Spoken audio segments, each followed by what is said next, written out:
Welcome back, everybody, to another week of Quick Hits. Just as a reminder for what Quick Hits is, I'm going to take the top news stories of the last week or two, give a little bit of commentary over what happened. Then I'm going to release each individual video every night. If you want all of them together, they'll be all compiled together at the beginning of the week. As always, we are sponsored by Prime IV. Let's get to this week's Quick Hits. I mean, do you think that a 16-year-old can meaningfully consent to having their body parts removed? Do you? So that silence goes on for probably about 5 to 10 seconds until the lawmaker literally just says, we're the ones that ask the questions here, which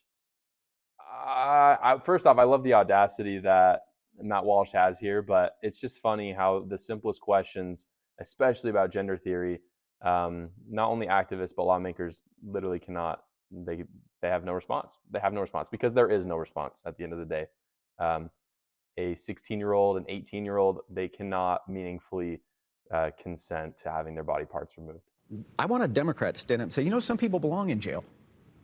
You know, the rapists, the murderers. One clap for that. Yeah, I'm sorry, but they do. I think that's very interesting.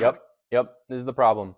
You say like the least controversial statement ever, which is some people need to go to jail, and people are so afraid.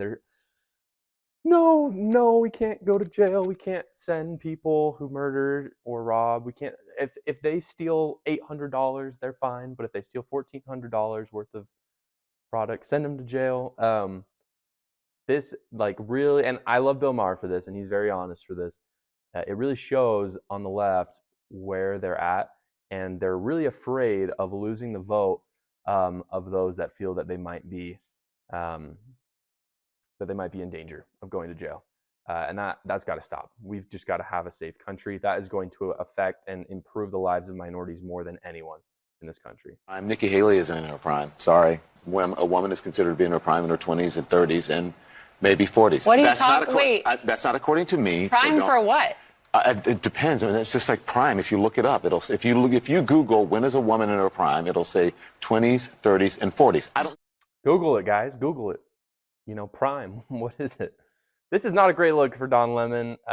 Unfortunately, we see this a lot, especially with political commentators on the left.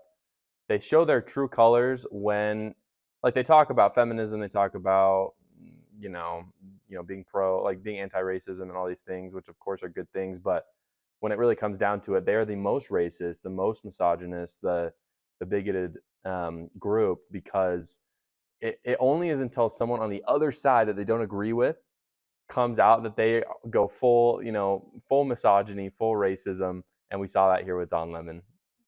This then sent a giant plume of black smoke hovering over East Palestine, a town of about 5,000 people who had to be evacuated. Officials warned the controlled burn would create a phosgene and hydrogen chloride plume across the entire region.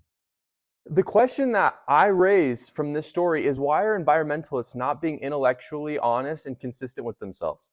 If you actually believe that over the next 20 years, the Earth is going to increase in temperature in 2 degrees Celsius, that's totally fine. But when there's a train derailment that literally spews chemicals into East Palestine, you have to be consistent and talk about the environmental impact of that train derailment. I haven't heard anything, and believe me, I've looked for it. I have not found anything on the left from environmentalists talking about the bad effects of this. This is where activism comes in way more than science. If people are being scientifically and intellectually honest, they'd be all over this. He's the most corrupt president in American history, and it's not even close. But I mean, it is a little close. We've had some pretty corrupt presidents. I'm not saying that Donald Trump was involved in, Russia or China, and I definitely think Joe Biden is more corrupt, but I wouldn't say Donald Trump is like number one person who should be commenting on, not even close, the most corrupt person. But definitely Joe Biden takes the top spot, and I'll put Nancy Pelosi and Chuck Schumer up there with them. This country was built on slavery, which means slaves built this country. Tilled this land from sea to sea to sea. First there was rice, tobacco, sugar cane. Then Whitney did his thing and cotton became king. And we were its soldiers, 4 million strong, fighting for America's freedoms, even though we remained America's slaves. Built this country. Wow. yeah, I would never let my kids watch this show. And I'm pretty sure if they did watch this show, they would ask me to turn it off because they would be frightened and unentertained. I just think it's crazy that Disney Plus is even putting this stuff out. Like, what does this have to do with our children? Why do our children need to watch this? I mean, I don't want to watch this either, but it just makes you hate each other. It's just hate. I'm not denying that these things happen. They did. But to talk about how the country was built off of slaves and to discount all of what the founding fathers did is A, it's dishonest, but B, it really just is gross to indoctrinate children with your political ideology. Thank you for watching this week's Quick Hits. Remember to like and subscribe and comment down below what you thought about the video.